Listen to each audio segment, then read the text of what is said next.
Welcome back, everyone. Today we're going to be diving deep into some really crucial concepts from the course, specifically lessons 77 and 78. We'll also be taking on some of your questions, which, as always, are fantastic.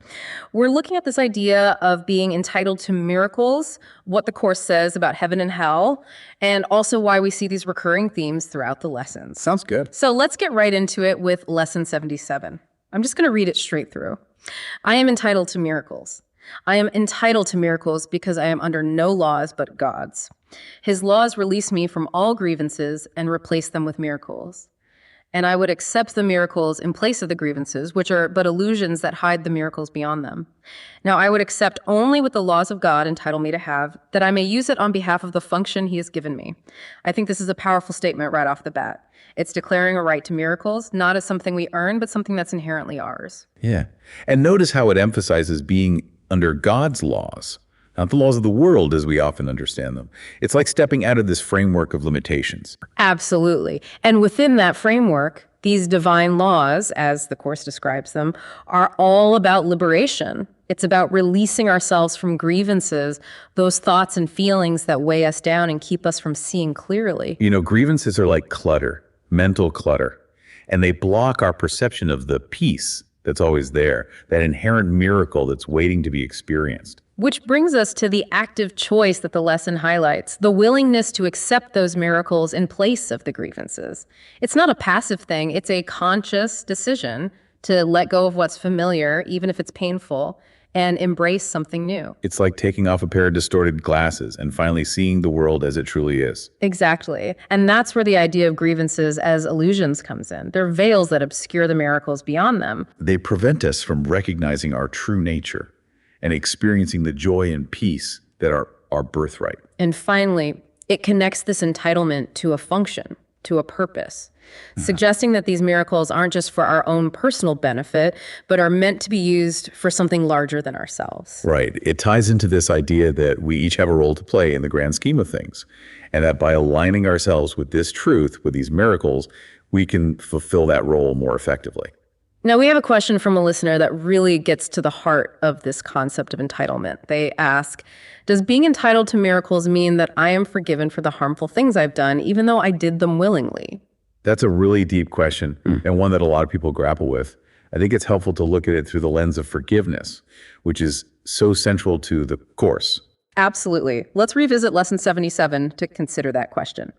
I'm entitled to miracles. I am entitled to miracles because I am under no laws but God's. His laws release me from all grievances and replace them with miracles.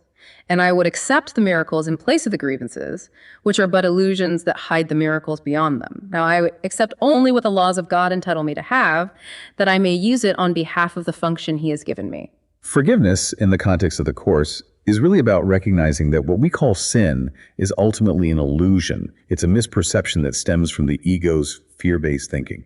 So those harmful actions, even those done willingly, are seen as errors in perception, not as reflections of our true selves. Exactly. The willingness simply means that the ego's influence was particularly strong in those moments. But it doesn't change the fact that our true essence is innocent. Miracles are then seen as shifts in perception that correct these mistaken beliefs. And our entitlement to them comes from who we truly are, not from our actions. Which means that forgiveness is always available. It's not about condoning the action, but recognizing the mistaken belief system that led to it. The miracle is in the shift in perception, in the forgiveness of ourselves, and in the choosing of a different path.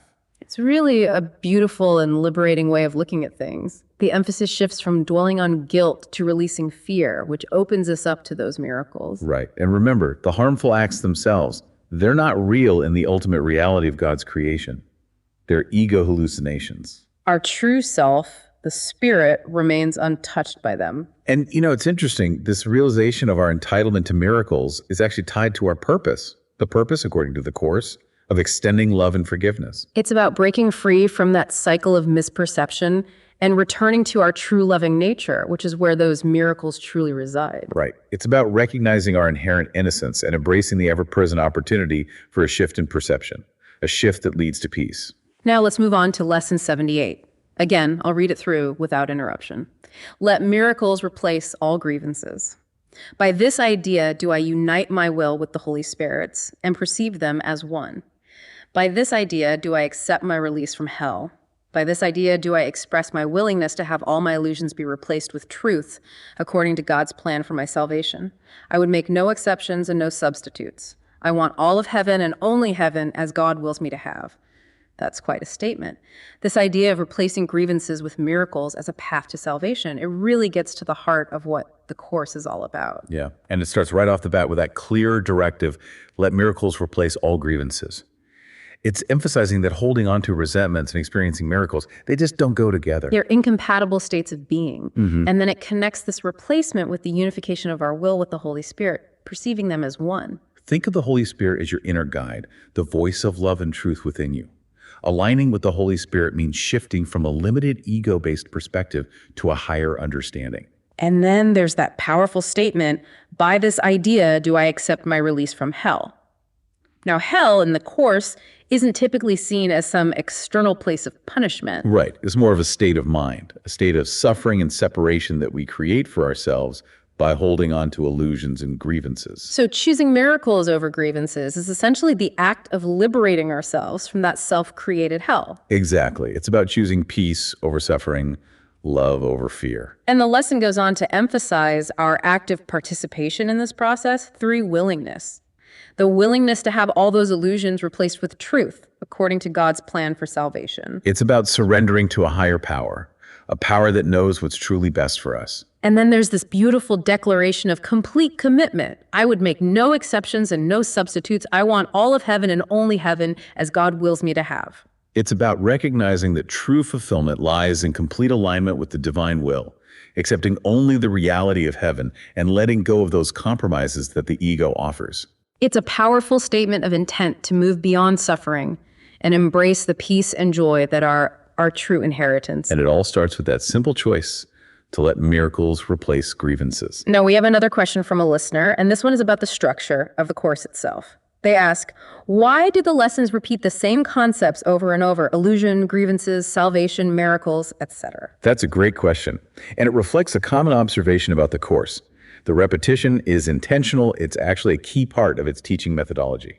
Let's go back to lesson 78 and consider that question in light of what it tells us. Let miracles replace all grievances. By this idea do I unite my will with the Holy Spirit's and perceive them as one. By this idea do I accept my release from hell. By this idea do I express my willingness to have all my illusions be replaced with truth according to God's plan for my salvation. I would make no exceptions and no substitutes. I want all of heaven and only heaven as God wills me to have. You see, the repetition in the Course is designed to counteract the ego's resistance to its teachings. It's like we've been trained by the ego our whole lives. It's been our teacher, reinforcing those beliefs in separation and fear from a very early age. So the Holy Spirit, as the inner teacher of the Course, it uses repetition as a way to consistently reinforce a different perspective. It's like learning any new skill. It takes practice, repetition to really get it. And it's not just about intellectual understanding, it's about a fundamental shift in perception. And those kinds of shifts, they don't happen overnight. Right. It takes time. It takes repeated exposure to these new ideas to really start to internalize them. Each time we encounter a familiar concept, it can spark a deeper level of understanding, a new insight. And it's not just theoretical. The Course is meant to be applied to our daily lives.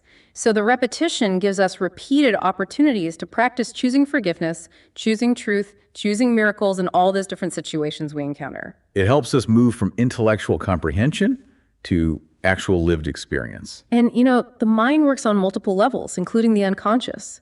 So repetition helps to penetrate those deeper levels, gradually dismantling those ego defenses that might be operating below our conscious awareness. It's about immersing our whole mental landscape in these new principles. And while the ego loves to complicate things, the truth, as the Course presents it, is actually very simple.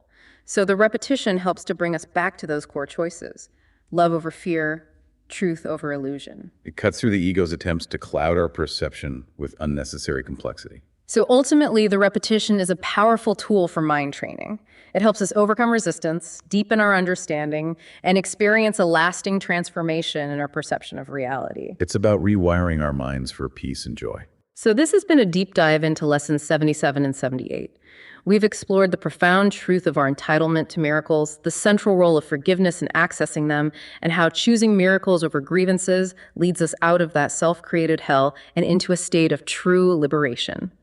And we've also looked at why the Course uses repetition, how it's designed to help us truly learn and embody its teachings. As you continue with the Course, I invite you to consider this.